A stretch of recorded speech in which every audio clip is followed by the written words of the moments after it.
the burden being that Mrs. Varden was persecuted perfection, and Mr. Varden, as the representative of mankind in that apartment, a creature of vicious and brutal habits, utterly insensible to the blessings he enjoyed. Of so refined a character indeed was their talent of assault under the mask of sympathy, that when Dolly, recovering, embraced her father tenderly as in vindication of his goodness, Mrs. Varden expressed her solemn hope that this would be a lesson to him for the remainder of his life, and that he would do some little justice to a woman's nature ever afterwards; in which aspiration Miss Miggs, by divers sniffs and coughs, more significant than the longest oration, expressed her entire concurrence.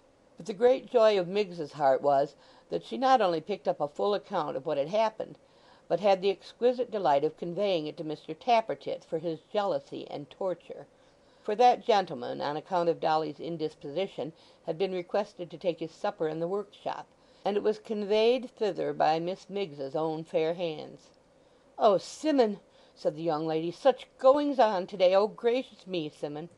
Mr. Tappertit, who was not in the best of humours, and who disliked Miss Miggs more when she laid her hand on her heart and panted for breath than at any other time, as her deficiency of outline was most apparent under such circumstances, eyed her over in his loftiest style, and deigned to express no curiosity whatever.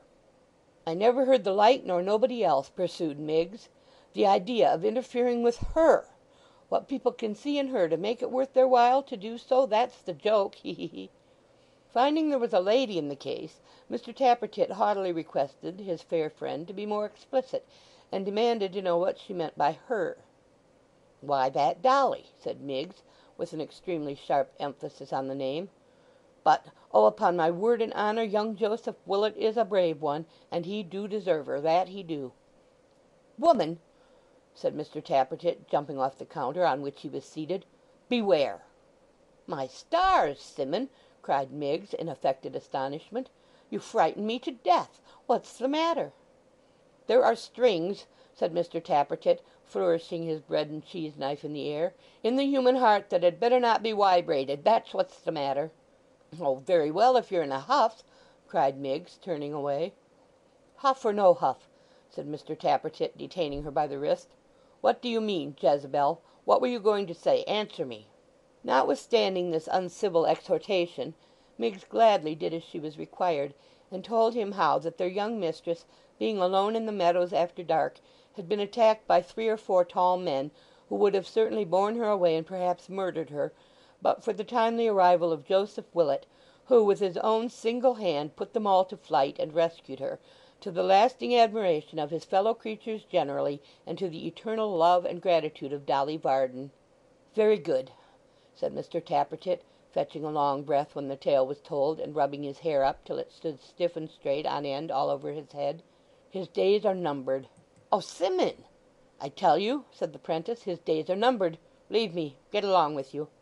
Miggs departed at his bidding, but less because of his bidding than because she desired to chuckle in secret.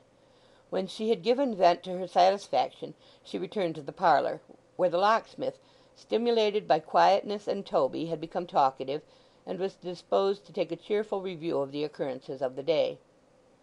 But Mrs. Varden, whose practical religion, as is not uncommon, was usually of the retrospective order, cut him short by declaiming on the sinfulness of such junketings, and holding that it was high time to go to bed. To bed, therefore, she withdrew, with an aspect as grim and gloomy as that of the Maypole's own state couch, and to bed the rest of the establishment soon afterwards repaired. Chapter 22